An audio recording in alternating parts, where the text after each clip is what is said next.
Matt Foster, when he was candidate for Hancock County DA, exposes corruption in the office. DA Carletta Bassano let her secretary, Andria Nunn, act with powers of police, filing charges based on her word and pushing for jail time over fines. This abuse of power by Carletta Bassano and Mary Kellet Gray is outrageous. At Foster's speech, Nunn arrogantly stands up, defends herself, and shouts, "We will see him in jail." Watch this. The district attorney's office does not get cases from the public. We get them only from law enforcement. I'm Matt Foster, and I'm running for district attorney.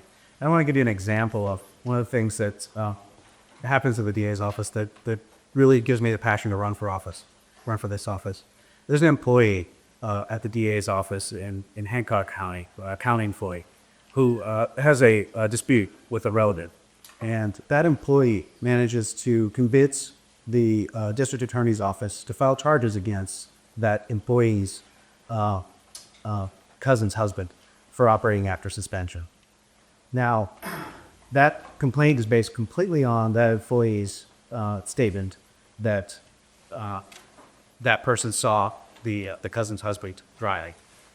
The DA's office files the complaint and breaks charges. The normal sentence for something like that, or the normal plea offer, would be for a fine. But in this particular case, they ask for a jail sentence. The cousin's husband decides that he wants to have trial.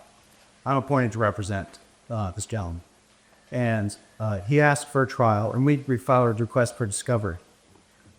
The DA's office completely ignores that request for discovery. 2 months go by. I file a request for sanctions, which court sanctions the DA's office and fines them $300 for not providing discovery to this defendant. What should make you angry, what makes me angry, is that the DA's office allowed an employee to use that office for personal vendetta as a relative. And what should make you even madder is that tax money that was to be spent to protect you as a community was turned over to the state as a penalty for them not doing the job. And that's why I believe I'm the best candidate for this position, because I will let that happen, and I will make sure that your tax money is used appropriately and that nobody uses that office for any type of personal gain. Mr. Foster, Judge Bruce Maloney said he would see him in jail. Excuse me, I'm sorry, you're out of order. Well, I'm responding to exactly what he said. Judge Maloney said, I'll see you in jail. This is not an opportunity He for still has no license. personal situations here. It's not personal. I'm required to have a license. His client should be also.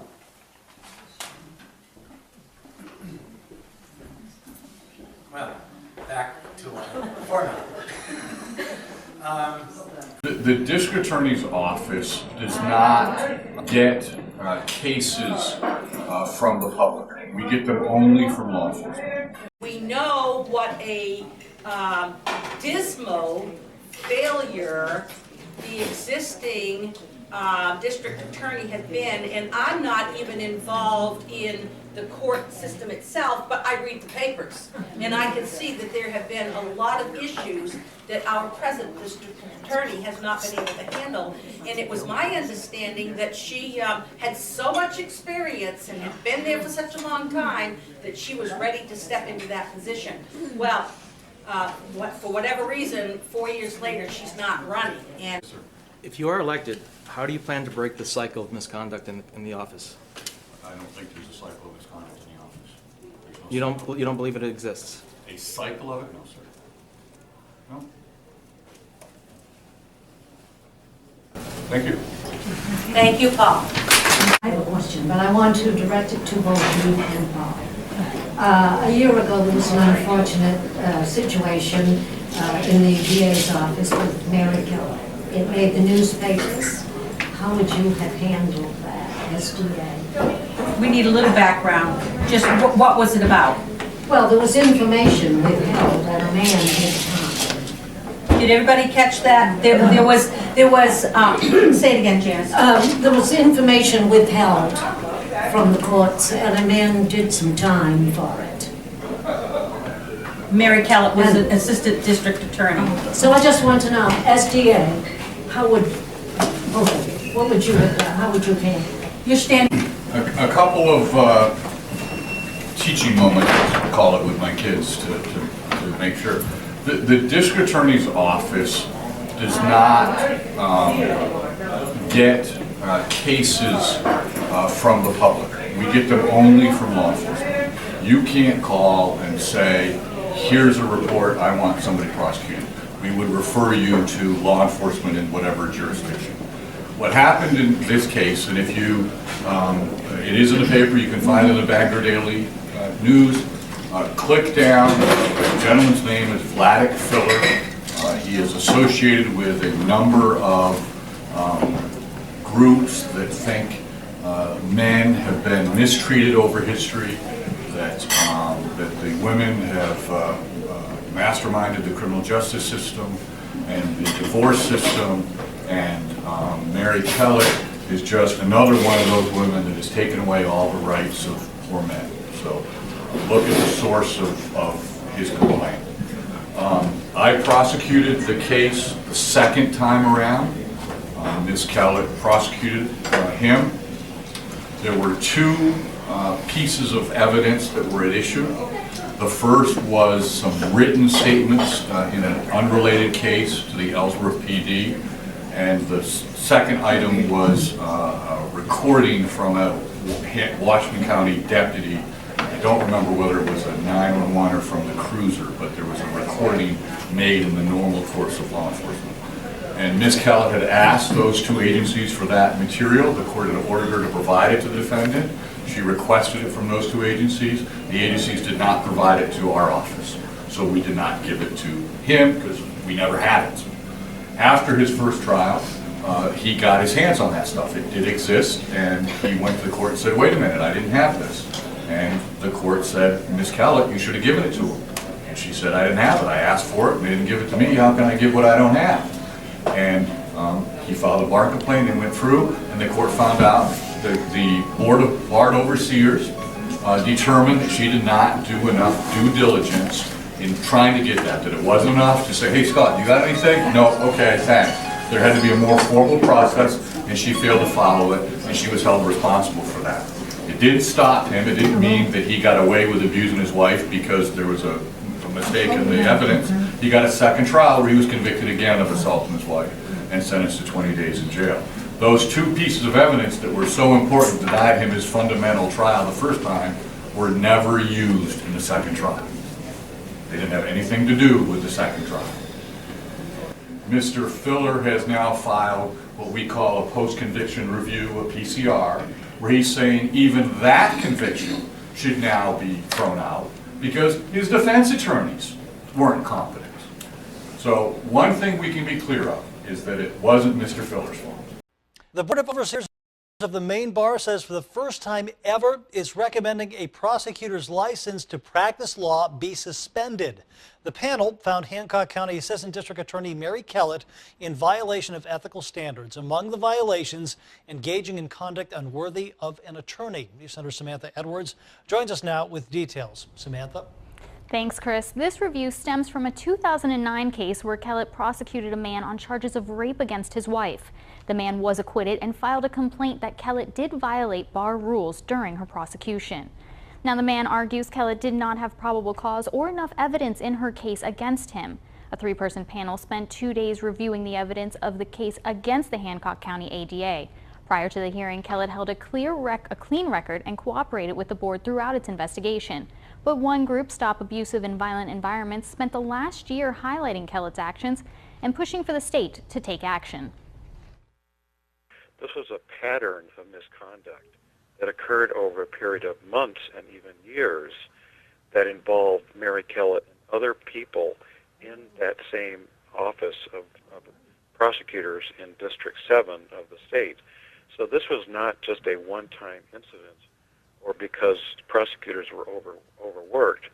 This is really a problem of a pattern of a systemic prosecutorial misconduct that was documented not just in this one case. Mary Kellet, from my personal knowledge of her. I know her to be a very dedicated, hardworking prosecutor trying to do the best she can for her community.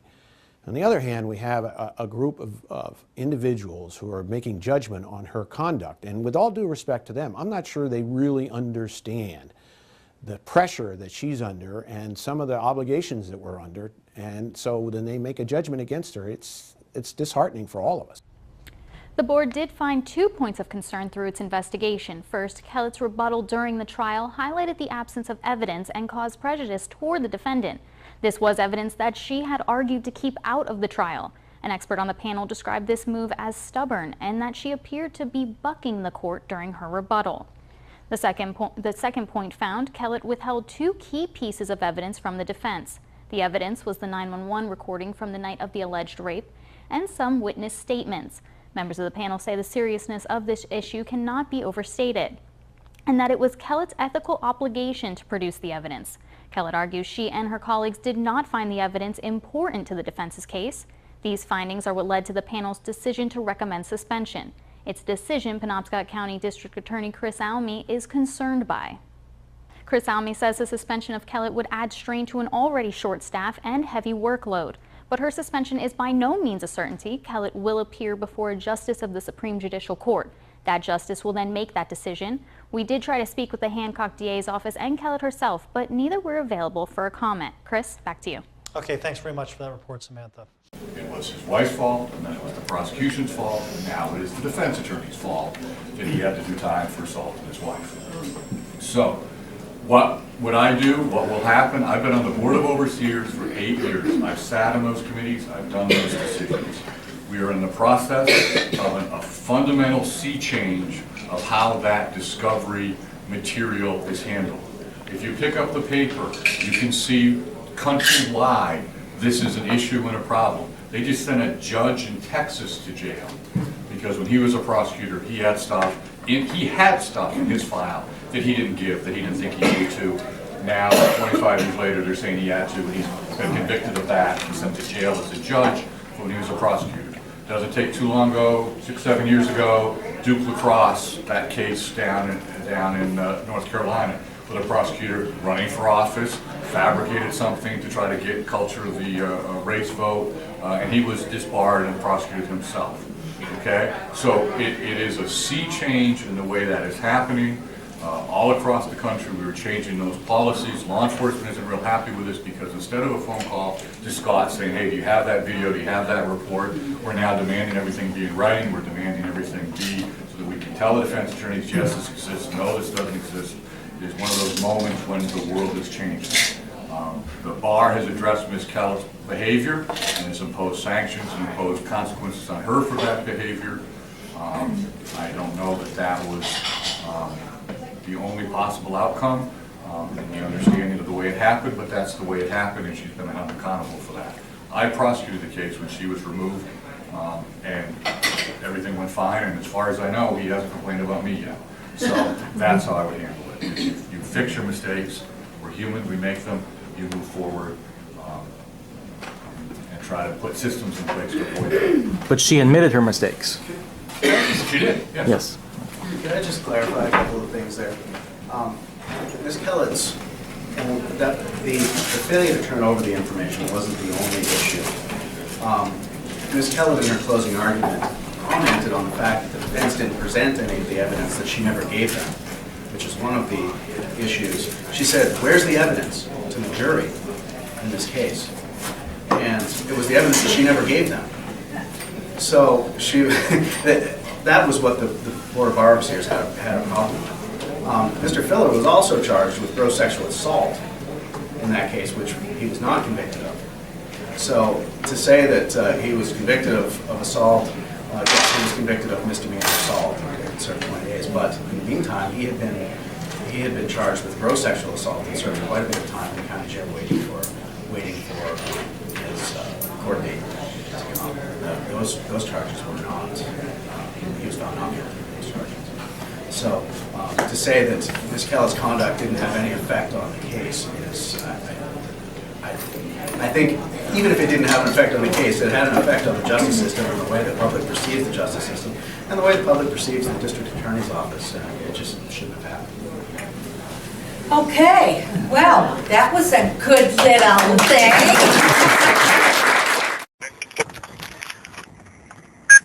Yep, Temple. It's about halfway across. I think that Point Road's on the left. It is now 4:24:07 at approximately 10:06 hours. Going to be trying to find a Legia filler. She has her daughter with her, or a year-and-a-half-old kid with her. It's an issue, her mental state and the safety of the kid. She's walking here on the road somewhere. DHS is on its way. She is right certifiable. So she sounds like I'm going to take her somewhere. So I want to get that shirt on. Hello. Hey. No, just you can back it down and come along though. I've got Krabby here with me now. We had to chase her down and she's flipping right out. Yeah, we got her and the kid is here. Krabby's got the kid. If you could just come over and help me secure the kid so Crabtree can free up Crabtree. And then DHS is on their way. So, okay, we're going to be on the Village Road. Okay, about halfway across. You'll see us. We're going to turn it over to you as soon as you get here, and I can fill you in. Mom's going to have to be evaluated. She's threatening to kill her husband and everything else. So, yeah, because of all the wrongs that he has done. So, yeah. Yes, he is. So, supposedly. Just come right along and we'll fill you in when you get here. It says it's the Village Road in Suban. Te vas a pudrir, vas a ver, te vas a pudrir. Que no, te vas a pudrir. Y conmigo no se puede. You can't mess with me. My last name is not Fela. My last name is Barrientos. You don't mess with me. You better watch out because I'm gonna come get you. And I'm gonna fucking kill you.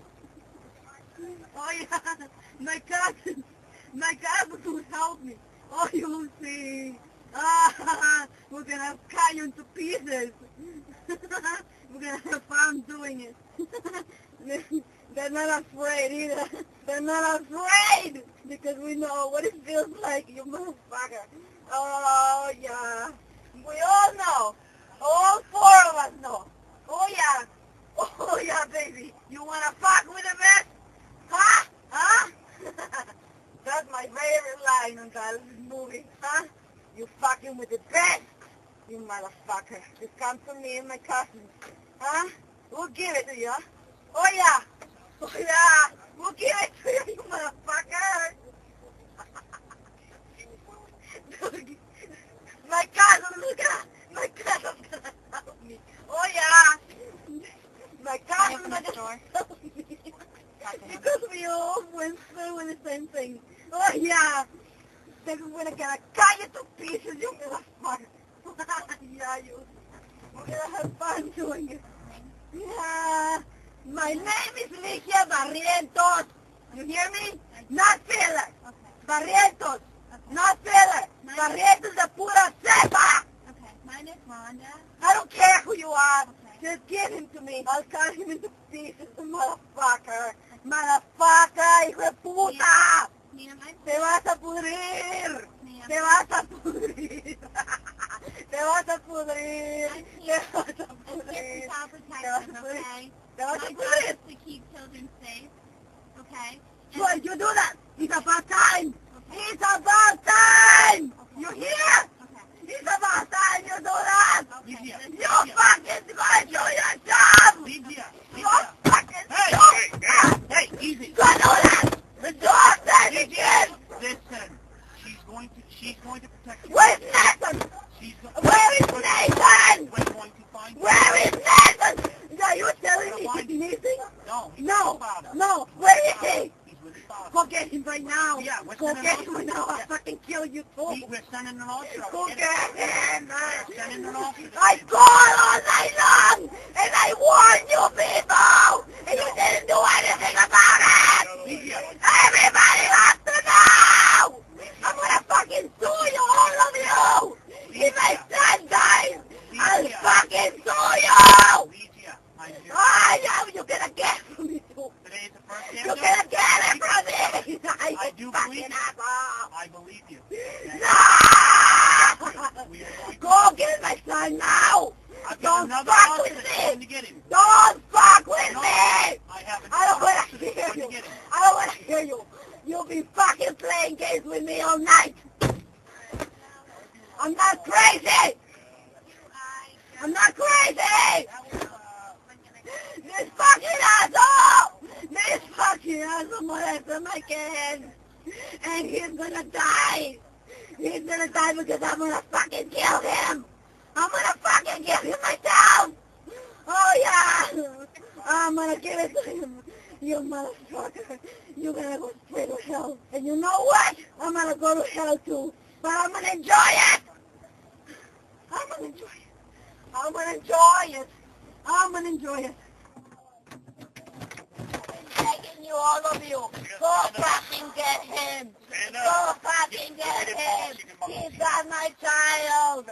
Here's the address! Yeah, that's my the address! Go get him! Go get him! A federal lawsuit filed by a man cleared of sexually assaulting his wife in Hancock County has been settled with more than a dozen defendants for $375,000. Vladik Filler sued the county, police, the district attorney's office, and the lead prosecutor, Mary Kellet. His lawyer, Thomas Hallett, tells TV5 News this is the first case where state prosecutors have paid to settle a suit involving prosecuting misconduct. A judge determined earlier this month all but one of the parties had reached agreements in the case. Filler's 2015 suit said he was denied a fair trial and was a victim of defamation and malicious prosecution. Filler was convicted of sexually assaulting his wife in 2009, but that was overturned 2 years later. A judge ruled evidence was left out of the trial and that Kellet made improper statements to the jury. Kellet eventually admitted she violated rules of the Maine bar and was disciplined. The case is expected to continue against a final defendant who's a friend of Filler's ex-wife. The district attorney's office does not get cases from the public. We get them only from law enforcement.